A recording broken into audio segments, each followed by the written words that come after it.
Hi, and welcome to another installment of If It's in the Mind, It Can Be Managed, the Mind Management Mentors podcast. My name's Cuddy Cudworth, the host of this podcast, coming up to about 35,000 subscribers. Thank you very much to everyone that's liked and subscribed and added this to their main watching list on YouTube. We're coming to you with a great subject because this is much, from what I can understand, much deeper than the mind. This is going to go and blow a lot of people's minds wide open for something completely different. And before we get into that, I'm going to let you introduce yourself. Tell everybody who you are and where you come from. All right. Well, it's so great to be with you here, Cuddy. Thank you for having me, first of all. Second of all, I'm Annalisa. I am connecting from Italy, Yeah. Tuscany to be I precise. know. How fancy is that? I know.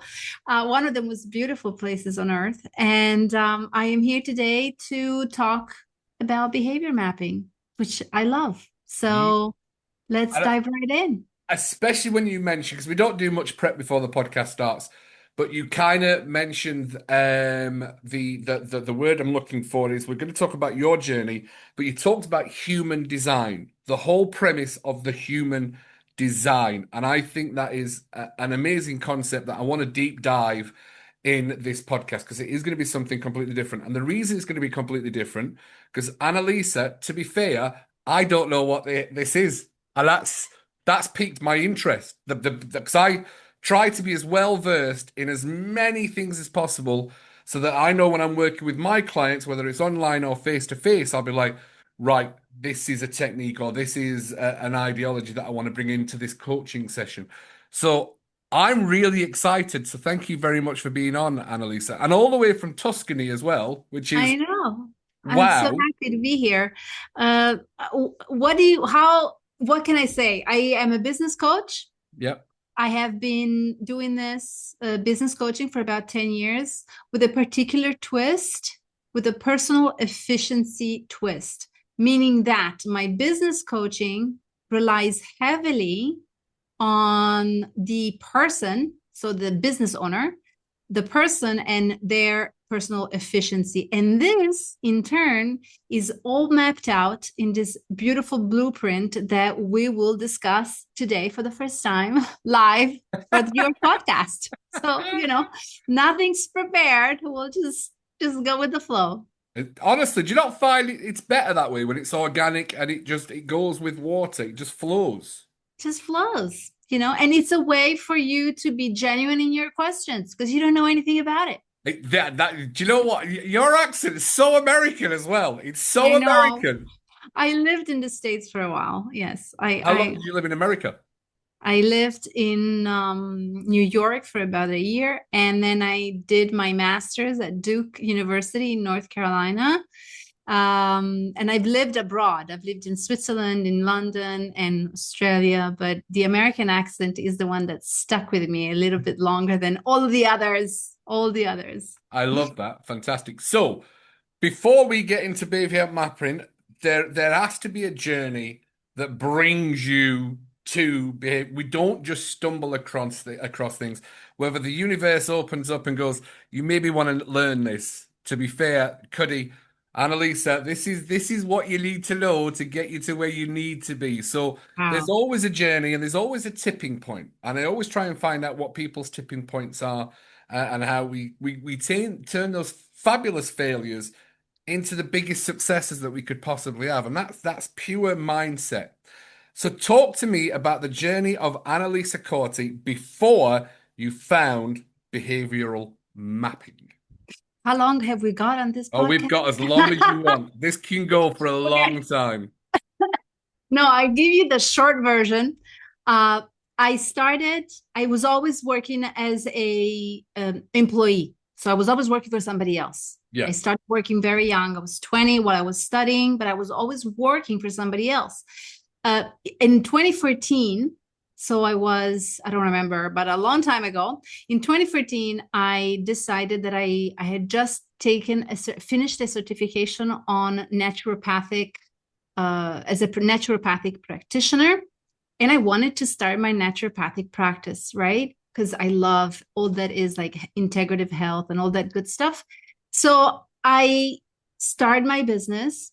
Well, I start my business. So I try, I No. try, but I had zero. I made the mistake that a lot of solopreneurs that shift from being paid or being on a contract job to being their own boss. I Yeah. made the mistake that many make. I didn't know anything about marketing. I didn't know anything about sales. I didn't know anything about strategy or anything about even like how to build an offer, right? I didn't know anything, Yeah. zero business knowledge. So what happened? Nothing happened. Zero client, zero money. I got divorced in 2014 and I had my kids were super young. So my savings obviously started, decreasing and disappearing. And it was 2016 while I was doing I was on a contract for a project as a project manager, because that's what I had always done before. I was on a job on a contract as a project manager, and I accidentally, Ha! at a meeting with so many people, this guy comes up to me, and he is now, all these years later, he's still my mentor. And he says, "Oh, you should get into business coaching." And I'm like, "I don't know anything about business. I lost all my money trying to start a business. I don't know anything about business coaching." And he was like, "No, but look, I can show you." And so he kind of took me under his wing and he did a behavior mapping test in 2016 to show me exactly, and we'll dive into that. But this test was an eye opener because I thought I was so good at a bunch of stuff, but I wasn't really good at other stuff. And those were the competencies or the habits or the behaviors that then sabotaged my entire initiative and my entire intention, right? So then he took me under his wing. He trained me to be a business consultant, but the business consulting or coaching that he teaches is very much human centered. So we dive into the business owner's mind and emotional world, relationship world. We kind of fix all of that. Then we fix the business. So it's kind of a blend between life and business coaching, if you like. Yeah. Yeah.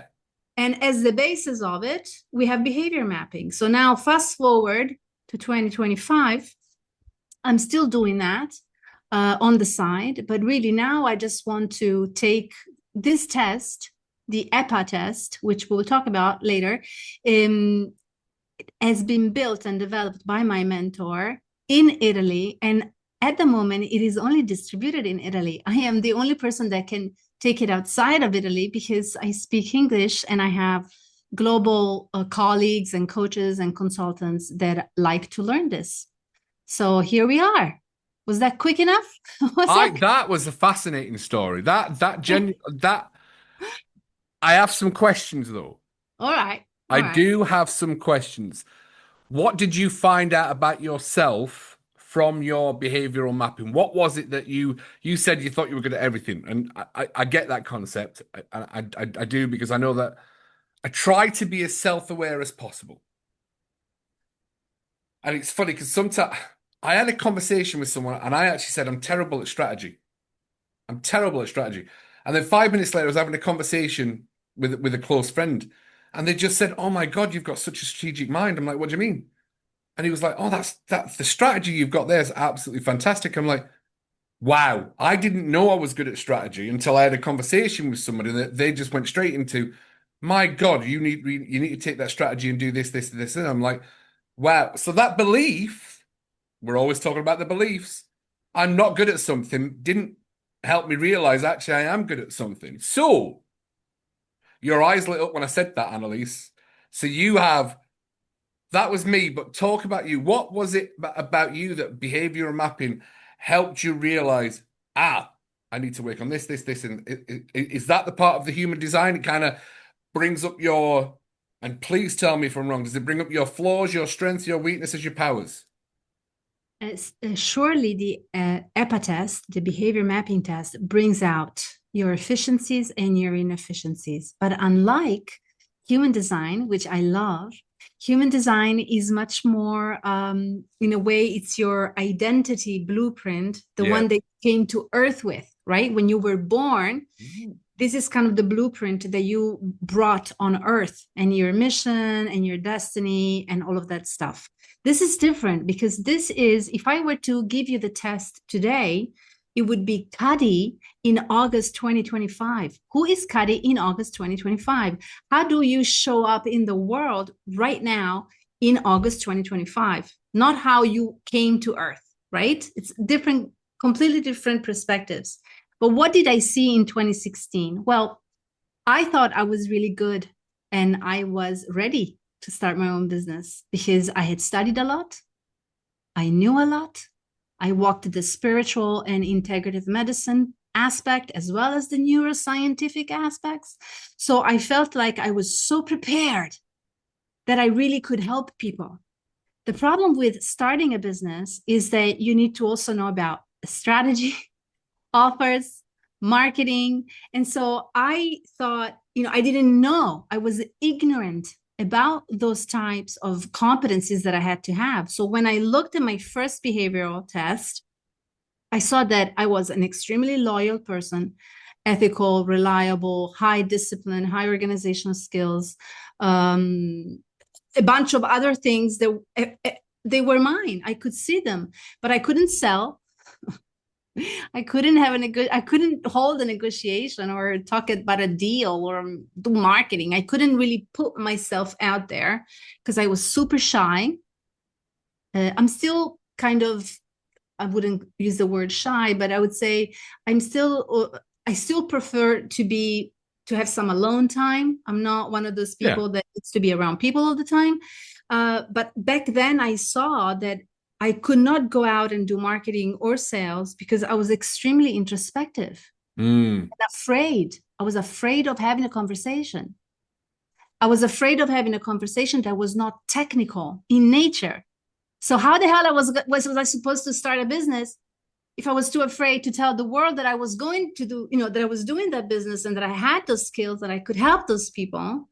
So it showed me how just being unaware or, shyness. Who would have thought that if you're shy, you cannot put your business on the market? I didn't know. Mm. If you're shy and you don't do videos, you don't do marketing, you don't go out, you don't do public relations, you don't network, how is your business going to take off the ground? Yeah. So that was, for me, was one of the biggest eye openers. I had never thought that. I have always felt to be a bit of a shy person, but at the same time, I never thought that that was going to be an obstacle. Another obstacle was my communication style. On the test, you see how assertive and direct a person is in asking or saying what they want. And I wasn't. I wasn't. I was not clear in what I wanted. And definitely, if I wasn't clear on what I wanted, I Yeah. wasn't able to express it and I wasn't able to I ask it. totally get that. 100% totally get that. That was me 2 months ago.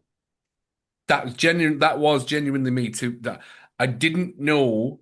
So I can talk to anybody. I know that personality wise that I know I can stand up in a room of absolutely everybody and talk my entire way through whatever I'm going through. Because I know I've got the information, I understand the information, I know how to have the conversations going, but I didn't know what I was selling. Mm. So when I had somebody help me out with LinkedIn and they were like, tell me what to post, I'm like, I don't know who I'm speaking to. Just that simple, small mindset thing. I don't know, or I didn't know who I was speaking to. So I couldn't give guidance to the LinkedIn person that was working with me. So we kind of had to stop working together because she went, until you know who you're speaking to, I can't do it for you. I was like, and Right. people wouldn't know that. And I've been a coach for 4 years, 5 years now.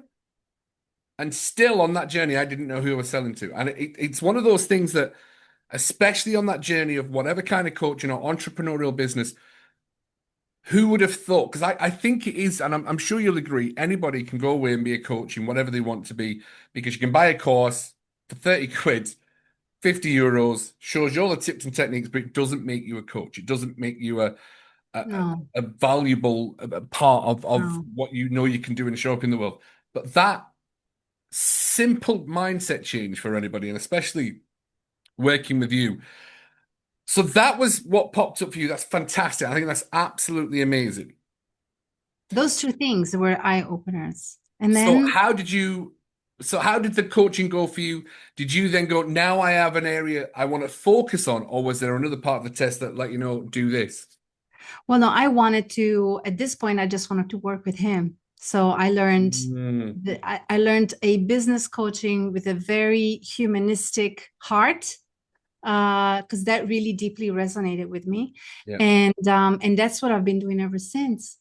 Um, Today, I am in 2025, I kind of pivoted a little bit. I'm almost 50, and I guess maybe, I don't know, I needed a change. So Mm, I spoke to him and I said, I want to take this to the world. Let's take the test to the world. We translated it into English. We created we replicated the platform, and now I use it with colleagues, with my competitors, because I was really, for me, it was such an eye opener as to receive it. So, as in 2016, to receive it after I failed in launching my own business.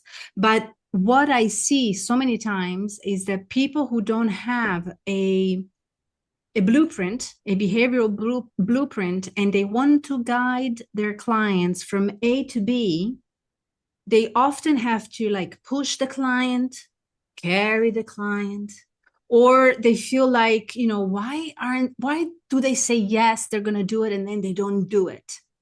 And so there's a bunch of emotional weight and overcarrying that yeah. we as coaches and consultants, that we carry because we have a really high level of responsibility, and we want our clients to go from A to B. It's Yeah. part of our mission. The transformation is really what gives us joy. I mean, I don't know for you, but for me, when I see someone, just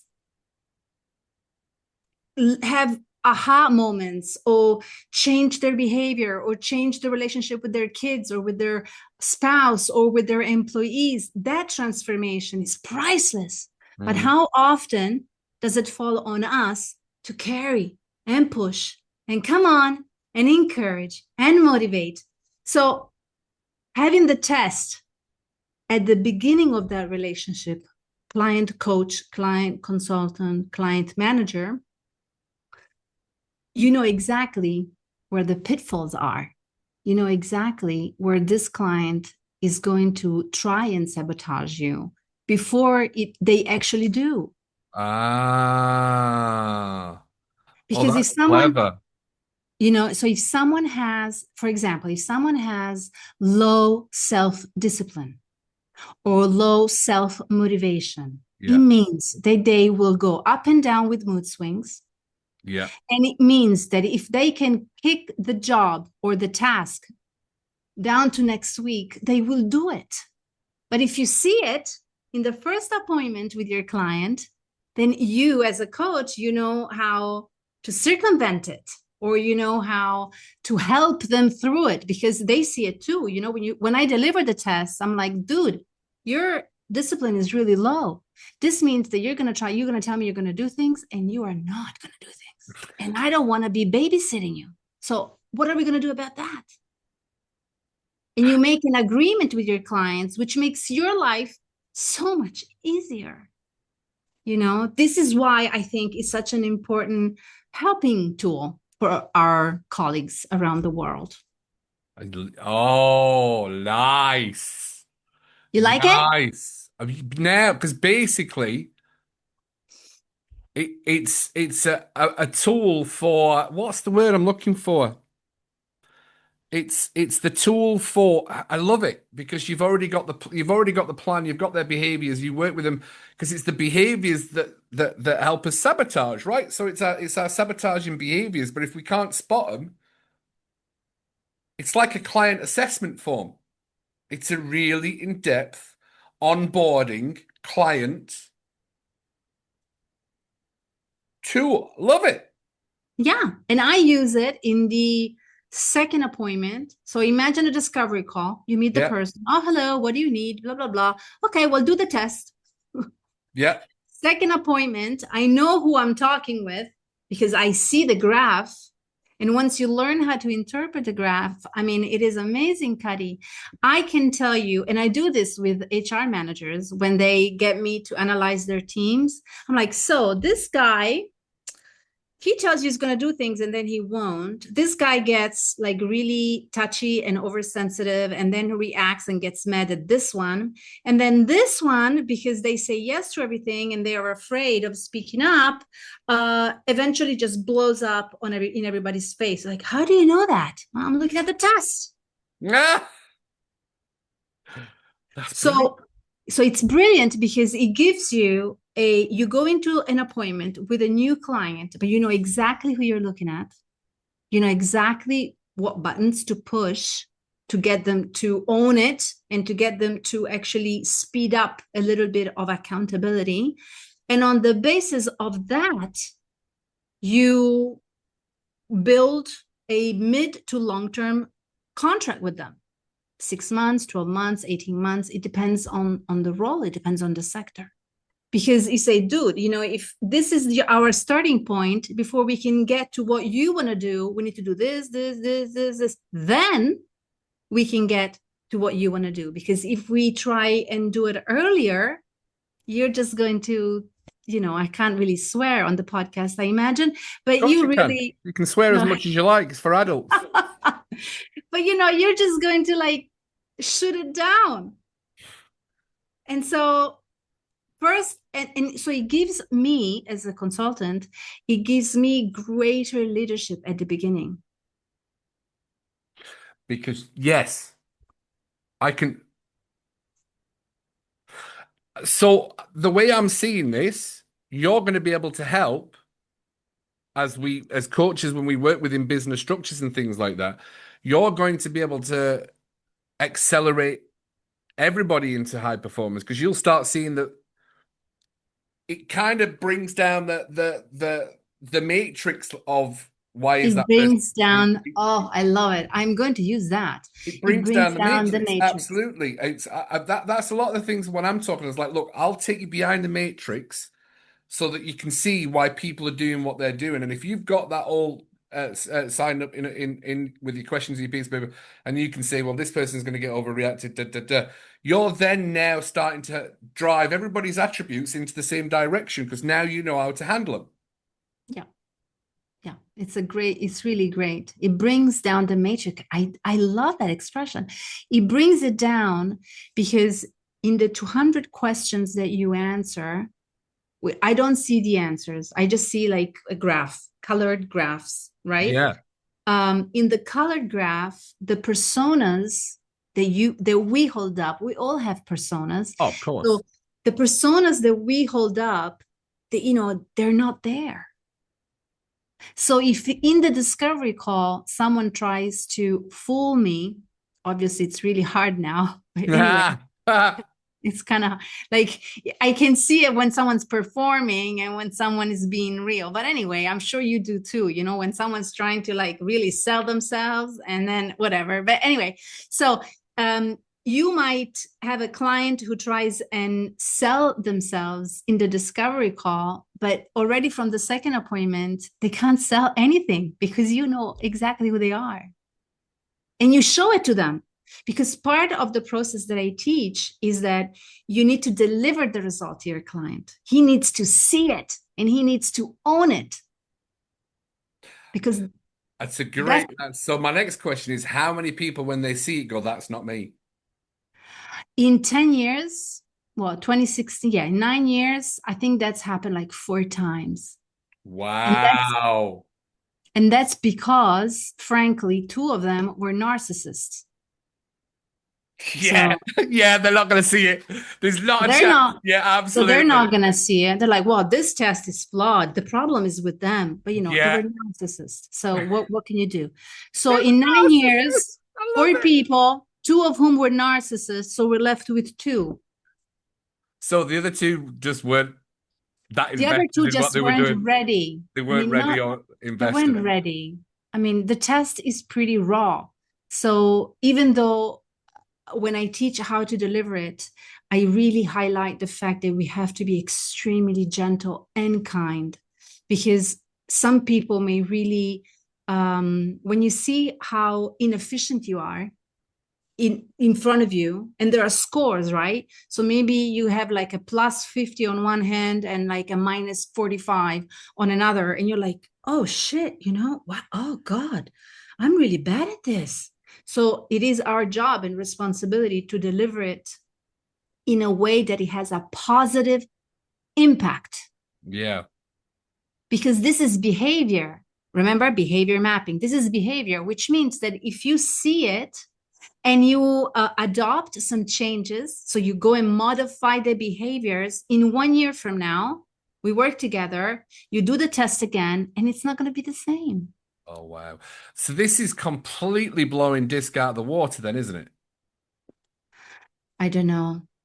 Oh, I love that. What a great answer. But this is because disc was about leadership and disc was about showing everybody their colors and where they are, but it kind of labels you. But it was disc, and I've had chats about, have you ever seen disc? Yes. And I love it. I mean, I love all sort of mapping. I love all of them.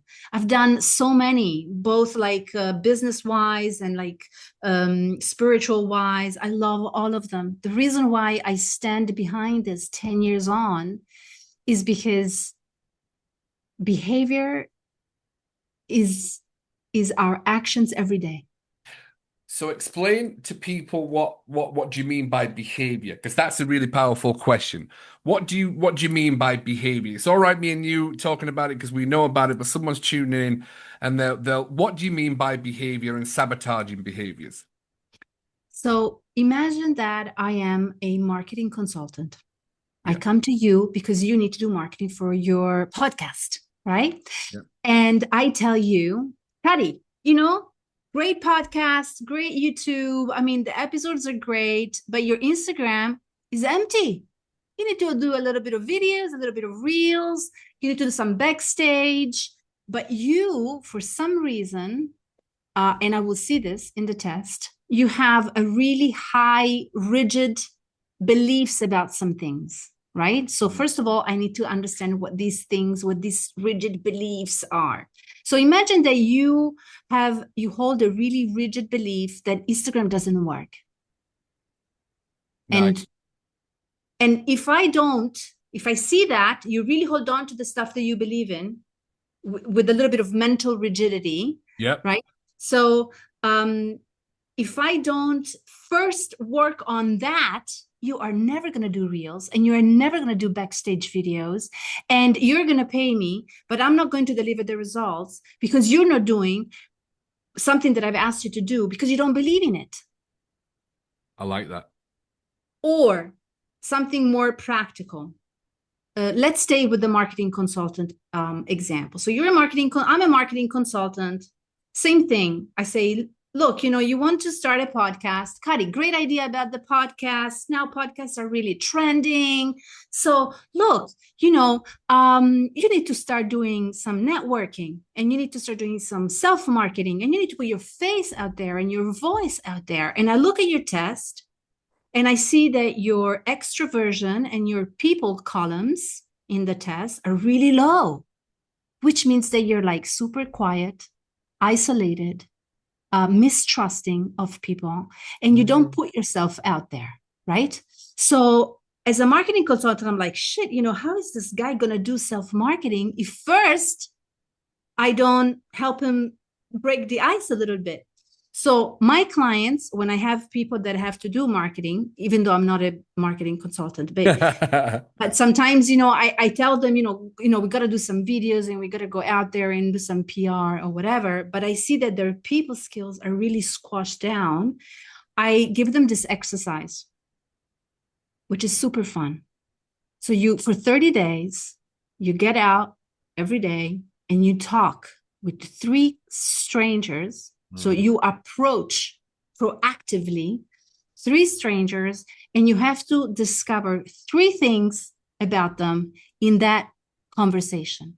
So you and me, we talk to everybody. That's not a problem for us. We go, we say hello, and we start chatting. But when you are a person with squashed people columns, I have seen big grown men just go white. Mm. Like, what do you mean? I have to go talk to strangers? Yes, you have to go talk to strangers. Because if I'm going to put you in front of a camera, you need to like overcome this fear of talking to people. And you do that every day. Like you rewrite a habit by doing little things every day. So this is more practical. This is a more practical example, I guess. I love it because you're working with the belief behind the behavior. So you've got their scores, you've got their answers to the questions. Now we know what their behaviors are going to be. Now there's and again, and I often, because of when you get really deep into coaching, like you have, Annalisa, and I know that I have as well, is a lot of people like, why is that person acting that way? I'm like, because there's a belief that creates a response. And once you know what the belief is, whether it's fear, not good enough, I can't do this, whatever that fear is, we now then know what the behavior is. And my wife, Or, sorry to interrupt. no, it's Or okay. if you look at the test the other way around, for example, I will see low scores on people skills, Yeah, and I kind of also go on experience, but I know there is fear of rejection, yeah, so I know that if I want to rewrite that behavior, on one hand, I need to work on that fear. On the other hand, I just need to get them to do new actions, yeah, because coaches are not psychologists. We don't need to go into the why. We need to go into the what you're doing. yes. It's funny because a lot of people always say start with a why, and I'm like, no, don't. And No, again, it's one of those no, questions because everyone asks, why am I doing this? Why am I doing this? Why am I doing this? And we answer in the emotional state that, so our brain will answer in that negative emotional state. So it's always, absolutely. You go into a loop if you you ask the do. why. So you I need love to, it. No, I'm totally right there with you. I'm like, and I know there's a famous book by Simon Sinek, which you start with your why. I'm like, that's good for you, but you want to start with what can I do? If you start with the what, because it completely opens and reframes the space and gets us moving forward. What can and I do? and Simon Sinek, that magnificent book that I, Yeah, always we advise everybody to read it, but it's more about a business why. It's yeah, not why am I fighting with my husband every night. yeah. That's not the why that Simon's talking about. Oh, I love Simon's it. talking about, okay, I want to start this business. Why? What's the impact that you want to create? And then the why is appropriate. But Yeah, if you come home every night from work and one way or another you pick a fight with your spouse, you don't ask why, you behave differently. yeah, yeah, You walk into the house and you start doing and saying different things, and all of a sudden you're not fighting anymore. yeah. Because the behavior is often masking the fear of, yeah, it's always masking insecurity or a fear or something that's happened in the past. I love it. Right. I know it's great. But now I'll be my own devil's advocate and I'll say what psychologists have said to me. Yeah, but this way, if I just work on the behavior, I do not go and solve the emotional problem.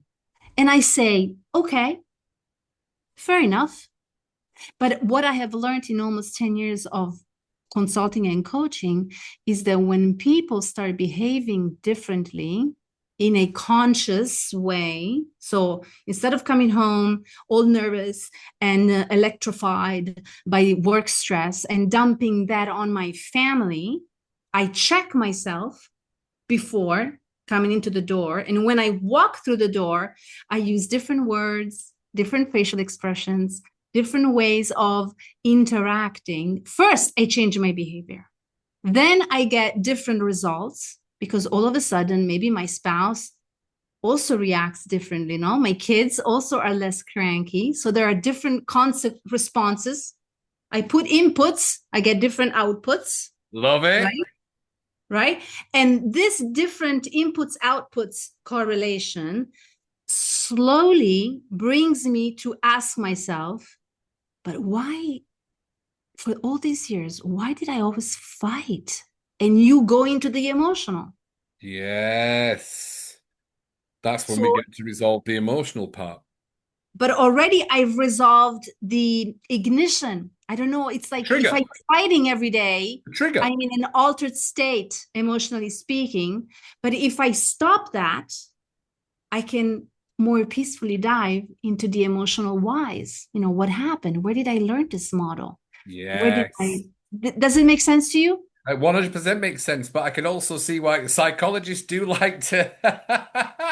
There's always this kind of. I know there's this kind of conversation that always goes on, and I've said it as well, and because I've got quite a few courses out there, and I'm like, coaching is different to therapy.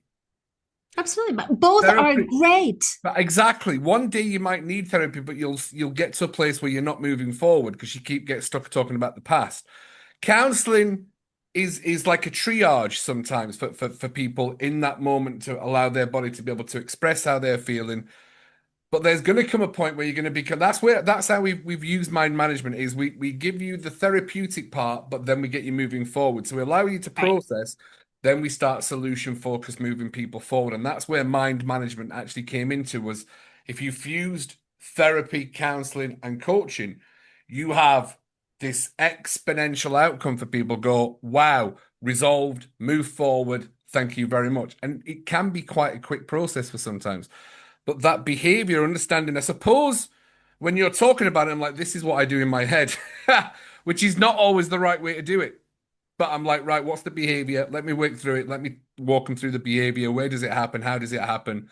And then Well, look at, that, but you're quite advanced, Cuddy. You know, you're a oh, well, coach thank you. We've yourself. only just met, so I appreciate that. No, but I mean, you've trained. You know, I do Yeah. the same thing. If I see that one of my actions is not bringing me the results that I want, I'm like, okay, let's check this. You know, what do I need to change about this action to get me closer to the results that I want? And I'll just immediately rewrite the behavior and slowly rewrite everything that's underneath it, right? But because we're in the game. But most people don't even see their own behaviors. Most people look at me like I'm a unicorn when I show them their graph and I deliver it to them. Like, oh my God, how do you know this stuff? Well, you told me because you answered the questions and now it's all here. You know, they don't I even see it. Do you know what? Exactly what you've said there is a lot of people say, are you a mind reader? I'm like, no, I'm a mind management coach. How do you know what I'm thinking? I said, I don't. You've already told me. You told me Yeah. that 15 minutes ago. You've repeated the pattern of language. You've spoken in emotion that I'm like, all right, there's a frustration or there's anger. So a lot of people do say there's so much magic and woo. I'm like, no, no, no. You've told me already. You told me the answer 15 minutes ago. We're just having a conversation now. But we speak, oh, well, generally we speak with emotion. We speak outwardly with emotion, and we don't understand that. And that's the behaviors that I love it. I love it. Well, Behavior good. I'm mapping glad with because you know Annalisa. you walked into this podcast blindfold, so you know I'm glad you like it. I love walking in with a blindfold because it creates more curiosity. Right. Less I, judgment, more curiosity. And that's something I'm always fighting with is the judgment curiosity. I'm like, nah, I'm in a judgmental place. I need to come back to curiosity. So there's something that I'll share with the clients, especially for my behaviors and things like that. And for you, Annalisa, is I read a book years ago called Stop Thinking, Start Living by Richard Carlson. And I was like, most people don't a lot of people will say, I don't understand the emotions, or we can see that we don't understand the emotions that we have, but we act out in that emotional state. And I learned a long time ago that I will know what emotional state I'm in because of the language of my thoughts. right. So my language, if it's judgmental or resentful, I know I'm in a negative, disempowered place. So I have a thought pendulum. Right. So That's my thought pendulum is listen to the conversation. Is it being bitchy? Is it moany? Is it complaining? Right, I'm negative. Let me bring that. I always want my pendulum hanging down. We bring it over to the positive side so that it brings that kill in, but we don't want to stay in the positive constant because guess what? No. We'll have you can't. Our emotions are up and down and around. So when we have when my thought pendulum is just hanging down, guess what? There's no thought, there's no resentment, there's no judgment. It's There's grace. it's grace. That's exactly It's what it grace. is. And it's one of the most powerful tools I still use now. I'm just thinking I've not been that great with it recently because I'm like, nah, I have been a little bit more judgmental and a little bit more bitchy and moany, and I'm like, you were, But you see it, and you that's the know, self-awareness part, isn't it? you see it. Like the tool, this tool that I use and that I teach is really a first encounter for many people with complete self-awareness Mm, because you see how you behave right in front of you. There's no escaping it. And there's mm. no denying it. I mean, four people tried, but two were narcissists, so they don't count. I love it. I You love know what I mean? it. Now, when you do the behavior mapping, do you, with the skills that you have, do you look at it and go, narcissist? Um, in the discovery call, sometimes I miss it. I have to say, the test, there are some traits that interact with each other that get my alarm bells going. So when I do go into the delivery call, when I deliver the test, I will ask questions. I have, kind of like tricky questions that I ask. So let's share that because on my discovery calls, and I'm going to be completely open and honest with some of like the bigger clients that I've had, I my and Annalisa, you might go, I can't believe you do that, but that's the kind of person I am. I'm sure I'll fire off on so many ways on your questions and your charts and things like that. But I literally ask a lot of my new clients, "Are you a narcissist?" And they're like, "What?" I'm like, "Are you a narcissist?" But they wouldn't say that they are. But they would ask the question. I've asked myself if I am because I felt this, this, and this. And the second they've given me the answer that they've asked the question, and I know they've gone through the process of asking the question, oh no, I'm not, but I thought I was. Whereas a narcissist wouldn't think they were. Never. And I narcissists would have asked say, my clients. absolutely not. I am not a narcissist. Yeah, I've asked a lot of my clients because I would rather them say, not answer the question correctly. And I'm like, no, we can't work together. We cannot work together because there's going to be no Yeah. change and things like that. Poor narcissists. Sometimes I feel sorry for them. But the amount of times I've actually had a chuckle with my clients coming on board and says, I never thought you'd ask that question, Cuddy. I'm like, look, I don't have enough time to be working with Oh, that. and it's really hard to help them anyway. So, I mean, But, I know that a lot of successful business owners are narcissists, and we all have narcissistic traits. and we all have narcissistic traits, but it's really hard to help someone evolve when they are very affectionate and very emotionally attached to their narcissism. It's And their identity, right? It's the blueprint. yeah, it's the blueprint. That's okay. We just, send them love and we bless them in light. And that's it. Move on away. We bless Do you them know, and move on away. it's a fascinating question because the empathetic side of me has that bless them kind of thing. Yeah. It does, but then my other side of me is not, nah, what a glutton for punishment they are. No, and I have that dismissive side. No, Oh, I do. I well, have that maybe we dismissive should side. do a podcast on narcissism. I've had so much direct and indirect experience, and I do bless them, but I I, do stay away from them. Like it's I bless them. I have found that some people, or well, toxic people, not just narcissists. I mean, there are toxic people. Oh, another cool thing about the test, and this should have been the first thing I told you. The test has a trait that's called pressure management. The questions that you have to answer to get the score on pressure management, evaluate and assess who the people around you are and the quality of the relationships that you have. So when I see someone that has a really low score on pressure management, I know we need to do like a detox of human relationships. And that is the most heart-wrenching part of the job, because sometimes they are the boyfriend or girlfriend or husband or wife of a narcissist. Trauma bond. They'll be trauma bonded.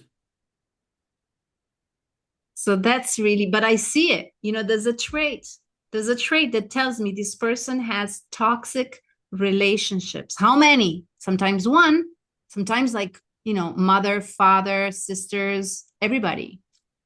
So it's really great. It's really great. I love it. So, Annalisa, I'm going to ask you a question regarding this, and it is moving away from behavior mapping a little bit. Well, maybe it's not. How do you manage, and when you can clearly see that toxic personality, how do you, and I'm asking this from a me perspective, because I'm still, I don't know if I'm getting to a place where I'm like, my God, I have to avoid everybody.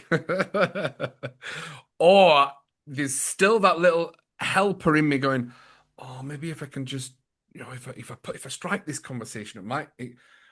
So it's kind of like a moth to the flame sometimes for me, because I know deep down inside I'm a helper, but when people don't want help, there's always that part. But Annalisa, when you, with your expertise, kind of spot the drains, not the waterfalls, what does Annalisa do?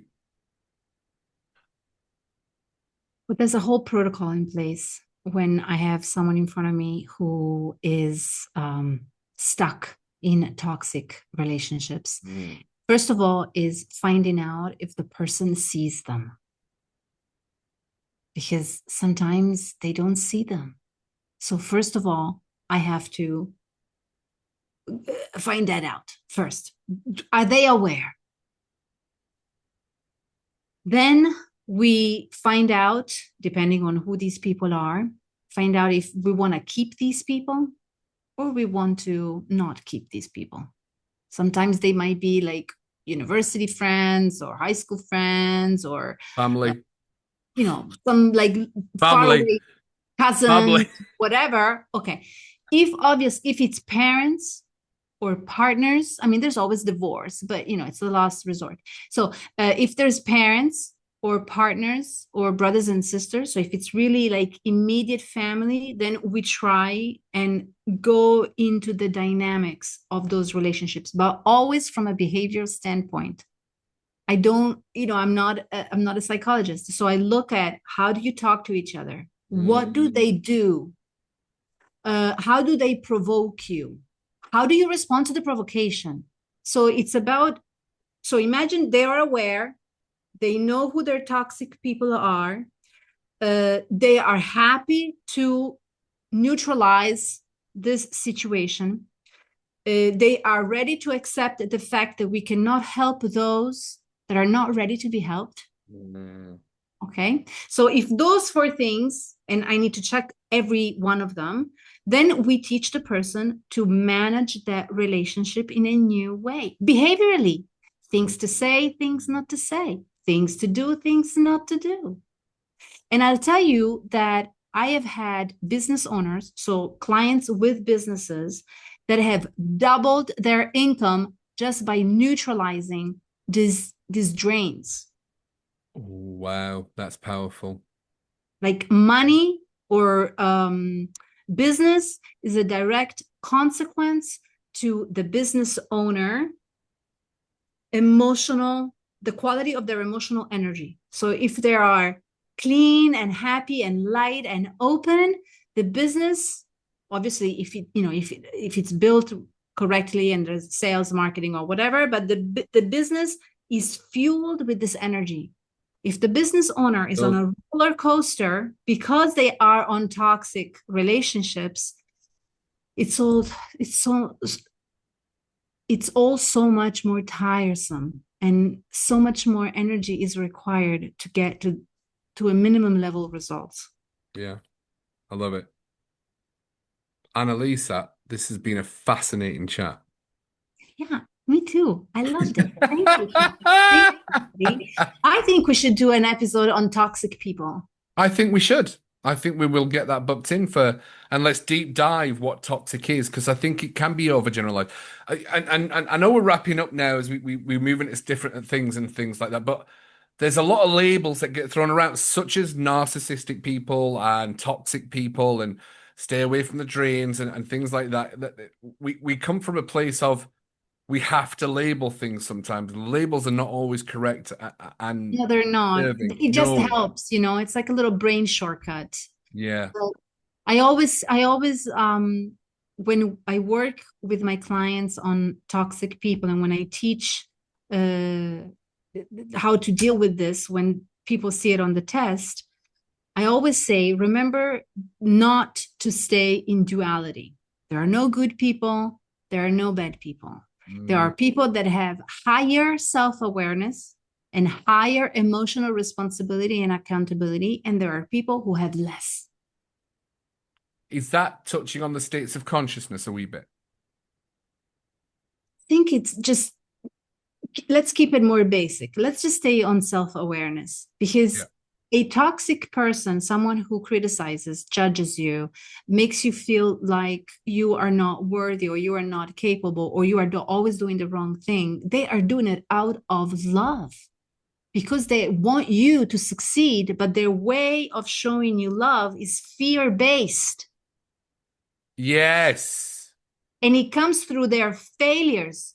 So because that's my program that I know, I'm giving it to you. Don't do this. Don't do that. Be careful. Are you sure? Don't go there. But it is a form of love. So we must not, I always say, and I always teach in the program, never, ever, ever antagonize the toxic person. Because even a narcissist is someone who is narcissistic because at the very base of it, there's a huge trauma and wound. There is. It's a lack of love, isn't it? Yes. So we need to get away from judgment. But Mhm. to respond to something you said earlier, we also cannot save them. So we have to walk away. Yeah, absolutely. And I know I always forget what triangle it is. There's a triangle from psychology of the hero, the critic, and the victim.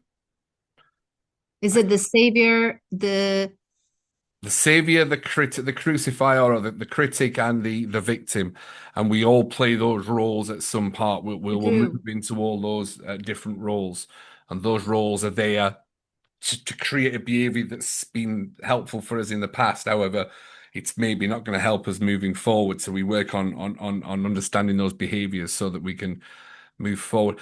Annalisa, thank you so much. Thank you. I'm so grateful. Thank you. It's been fantastic. Do you have cats in the background? I do. How do you know? I, Two. I saw one moving before the podcast started. Right. One's there and one's over there. I love it. Annalisa, is there anything else you want to share before we wrap up? No, bring me back, Cuddy. That's it. Annalisa, you'll definitely be back. It's been an absolute pleasure. As always, like and subscribe. Thank you very much for enjoying the content that we have here at the Mind Management Mentors. We're literally giving people the tools and the options to make better decisions in life, whether coming from trauma dependent relationships, toxicity, it doesn't matter what state or place you are in at this moment in time, there is always a different option out. And I genuinely believe that options are created from choosing something different. And if we repeat the pattern of choosing the same thing, no shit's going to change. And as I always say, if it's in the mind, it can be managed. And as always, big love from Cuddy, and we'll see you in the next episode.